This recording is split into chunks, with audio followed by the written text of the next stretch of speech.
In 1936, the police in Tehran were ordered to physically remove women's veils in the street. 45 years later, the same government made the veil compulsory by law and arrested women for not wearing it. Same country, same office, opposite law. How does a nation flip its own rules on women's bodies not once, but over and over again in a single century?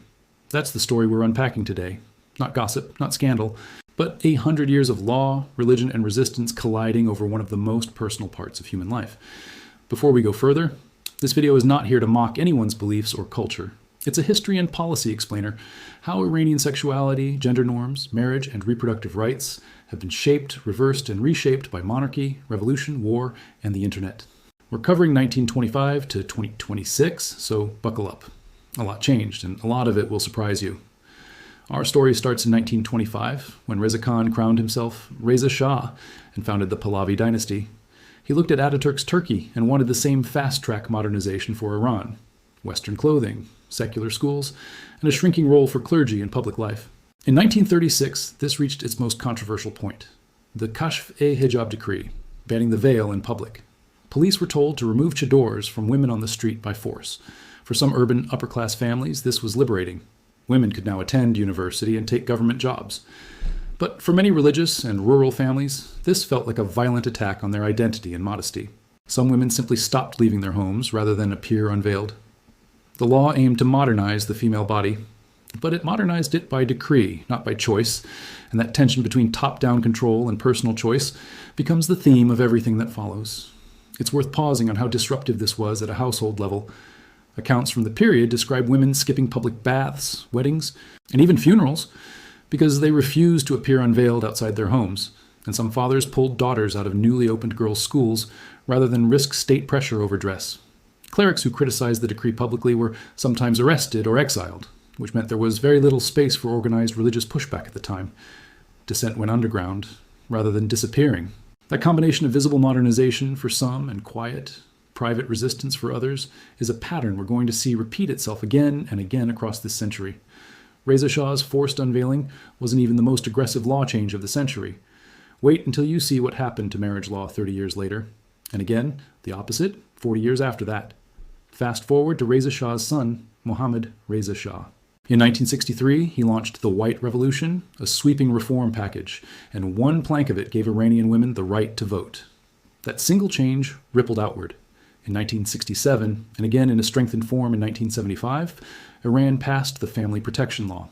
This law raised the legal marriage age, gave women the right to request divorce and child custody in court rather than leaving it entirely to the husband, and placed real restrictions on polygamy. A man now needed a court's permission and, in many cases, his first wife's consent before taking a second wife. Alongside this, the state ran public family planning and contraception programs. Sex education was introduced in some curricula, and Western films, music, and fashion were widely available in Tehran. For a segment of the urban middle class, the 1970s in Iran looked, on the surface, similar to Southern Europe at the time. But this modernization was concentrated in cities, was closely tied to the Shah's authoritarian rule, and left much of the country, especially rural and religious communities, feeling culturally sidelined. There's a detail that rarely makes it into Western retellings. This era's version of freedom was still tightly managed by the state. Political dissent, including feminist organizing that operated outside state-approved women's organizations, was heavily monitored by the Shah's intelligence service, SAVAK. So, the loosening of social and sexual norms didn't come bundled with democratic freedoms. It was handed down from above, which is part of why it could later be reversed from above just as quickly. Meanwhile, seminary cities like Qom were becoming centers of quiet organizing against what many clerics saw as an unacceptable erosion of religious authority over family life, setting up the ideological collision that was coming. That gap between a westernized capital and a devout countryside is exactly what exploded in 1979. And what came next reversed almost every law we just described, practically overnight. The 1979 Islamic Revolution didn't just change who held power. It rewrote the legal basis of gender and sexuality in Iran from the ground up. The family protection law was suspended. Sharia-based family law returned, once again giving men significantly more authority over divorce, custody, and polygamy. The legal marriage age for girls was lowered, and in 1981, the hijab became compulsory by law for all women and girls over 9, regardless of religion or personal belief, the mirror opposite of Reza Shah's 1936 decree. Public space became strictly gender segregated in many contexts. Buses, schools, some government offices, even ski slopes and beaches. A morality enforcement apparatus grew around this. what most people now know as the morality police, tasked with checking hijab compliance, clothing, and public behavior between unmarried men and women. Importantly, this wasn't simply the clergy versus the people. Many Iranian women themselves, including secular and left-wing revolutionaries, initially supported parts of the revolution before the new hijab and family laws were finalized, and many were then blindsided by how far the rollback went. That internal complexity is something documentaries often flatten, and it's worth sitting with. In fact, on March 8, 1979, International Women's Day, and just weeks after the revolution succeeded, thousands of Iranian women marched through Tehran specifically to protest the announcement of mandatory hijab, well before it became formal law 2 years later. It's one of the earliest organized protests of the new government, and it's a detail that complicates the simple story of a uniformly religious population welcoming every change. The protests didn't stop the law from eventually passing, but they show that resistance to state control over women's bodies started immediately, not decades later. Here's the twist almost nobody expects. In the middle of this conservative turn, Iran was quietly running one of the most successful family planning programs on Earth. Let's bust that myth next. Myth? Iran, after 1979, banned birth control and pushed women only toward having children. Reality is more complicated. In the 1980s, during the Iran-Iraq War, the government did encourage large families for both nationalist and religious reasons, and the population grew extremely fast. But by 1989, Iranian leaders, including religious authorities, realized this population boom was straining the economy, and they reversed course. Iran launched a national family planning program, free contraception, mandatory pre-marriage counseling classes covering reproductive health, and a large network of rural health clinics. Religious leaders issued rulings supporting contraception as compatible with Islam. By the mid-1990s, Iran's fertility rate had dropped so fast that international health researchers cited it as a global model, proof that a state built on religious law could still run an extremely effective modern reproductive health system when its leadership decided to prioritize it. That program was scaled back again in the 2010s, when leaders became worried about an aging population, and incentives for larger families returned. So even reproductive policy in Iran isn't one straight line. It's zigzagged based on whatever the state's demographic anxiety was at the time. By the 2020s, this reversal went further. Lawmakers passed measures restricting access to permanent contraception like sterilization and offering cash incentives, housing priority and land grants for larger families, explicitly framing population growth as a national security concern. Public health researchers have noted this creates real friction since a generation of Iranians who grew up with the 1990s openly available contraception and small family messaging is now navigating a state that wants the opposite outcome. It's a clear example of how reproductive policy in Iran functions less like fixed morality and more like a dial the state turns based on its current anxieties. Sometimes about religion, sometimes about the economy, sometimes about the military, but rarely about individual choice for its own sake. Now let's talk about the part of this history that surprises people most. A law that exists in Iran around gender that doesn't exist in most Western countries, and it's not what you'd guess. One institution unique to Twelver Shia jurisprudence and legally recognized in Iran is siheh or mutah, temporary marriage. Two people can enter a marriage contract for a fixed period, from as short as an hour to years, with agreed terms around a dowry, and then the contract simply expires.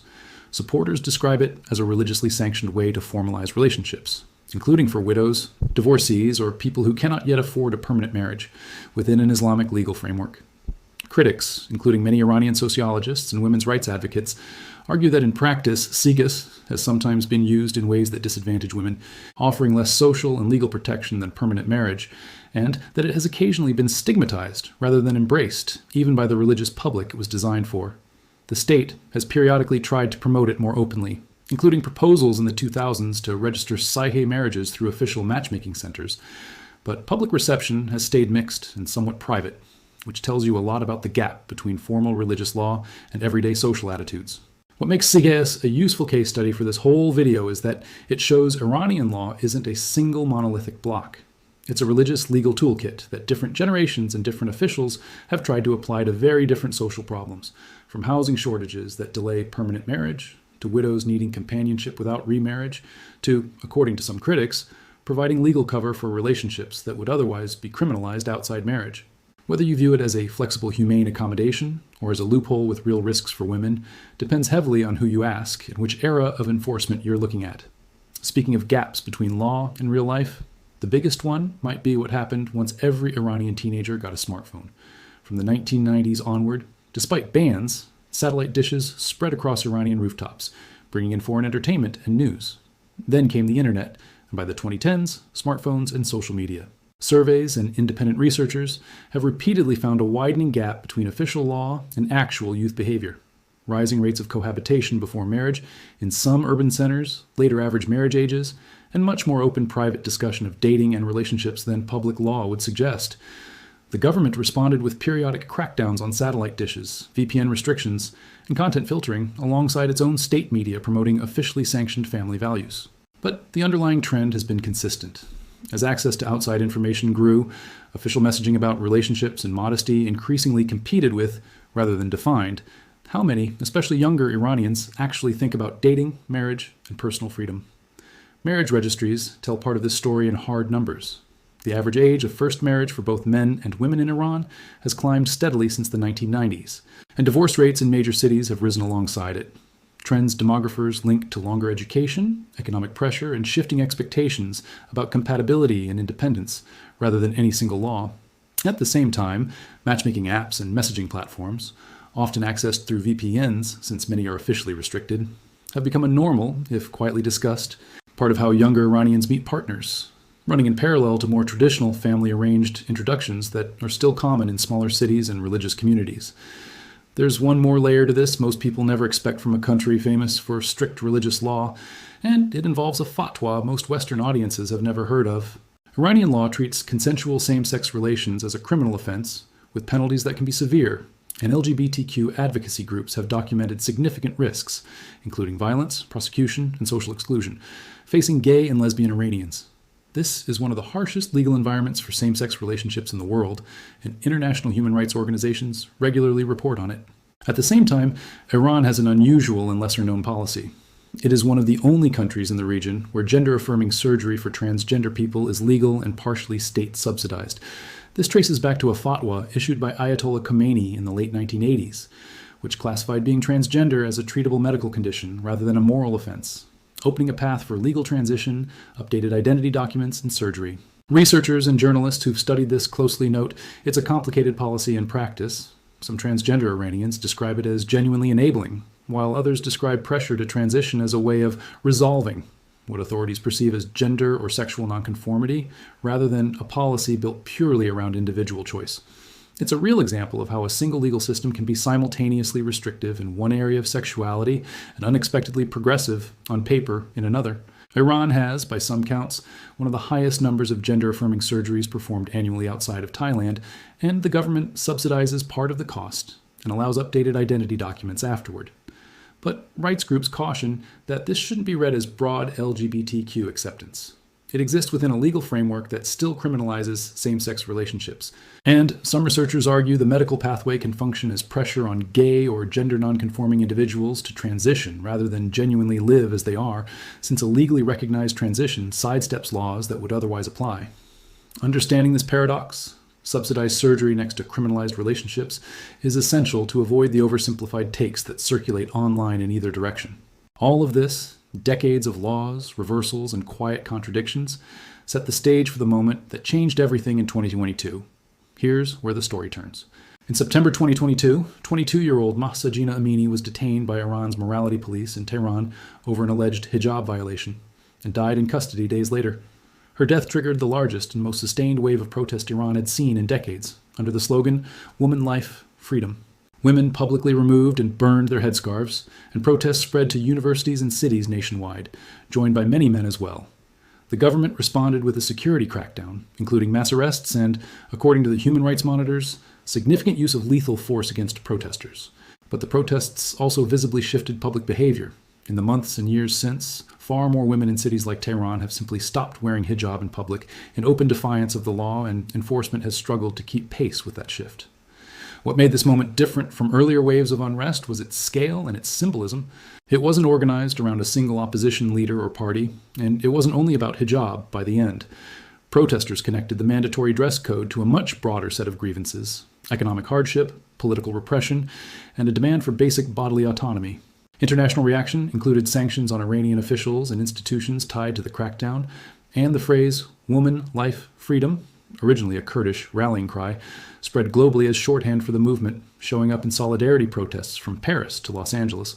So did Iran cave and remove the hijab law? Not exactly. And what's actually happened since 2022 is stranger than a simple repeal.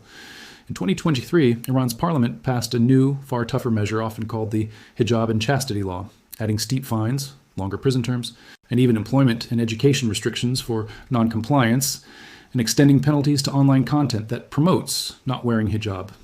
The Guardian Council approved it in 2024, but in 2025, facing continued public defiance and fear of reigniting mass unrest, Iran's Supreme National Security Council quietly instructed authorities not to formally implement the new law, effectively suspending it, even as judiciary officials maintained that the older hijab law technically remains in force. In practice, enforcement has shifted. Rather than street patrols confronting individual women, authorities have increasingly targeted businesses, closing cafes, restaurants, and shops that serve unveiled women or host mixed gender gatherings, with dozens of such closures documented across Iranian cities through 2025. So the law hasn't disappeared, but it has been rerouted, moving from policing bodies directly to policing the spaces those bodies move through. This is the pattern that defines Iranian sexuality policy across the entire century we've covered. The law rarely simply vanishes or simply wins. Instead, it gets reinterpreted, quietly shelved, selectively enforced, or rerouted through new mechanisms, while ordinary Iranians keep negotiating their private lives in the space that opens up underneath. Remember the promise from the very beginning. How the same government could force women to unveil in 1936 and force them to veil in 1981. Here's the real insight. Neither the Pahlavi state nor the Islamic Republic ever fully succeeded in making Iranian sexuality match the law on the books. Both regimes tried to use women's bodies as a visible symbol of the nation's identity, modern and Western in one era, Islamic and revolutionary in the next, and both times, ordinary people, through quiet noncompliance, black market satellite dishes, underground family planning clinics, VPNs, or simply walking outside unveiled, kept carving out private space the law didn't fully control. That's really what this history is. Not a story about morality, but a 100-year power struggle over who gets to define intimacy, gender, and the body in a nation caught between empire, revolution, religion, and now the internet. It's also a useful lens for looking beyond Iran. Plenty of countries have tried to legislate sexuality and gender presentation from the top down through dress codes, marriage law, censorship, or reproductive policy. And the Iranian case is simply one of the most dramatic and well-documented examples of how that project runs into the limits of what law can actually control in people's private lives. The specifics are unique to Iran's history, but the underlying dynamic, a state trying to script intimacy and citizens quietly rewriting the script anyway, shows up again and again in different forms, across very different political systems. If this changed how you think about Iran, or even about your own country's laws around sexuality and gender, that's the point. These fights aren't unique to one place.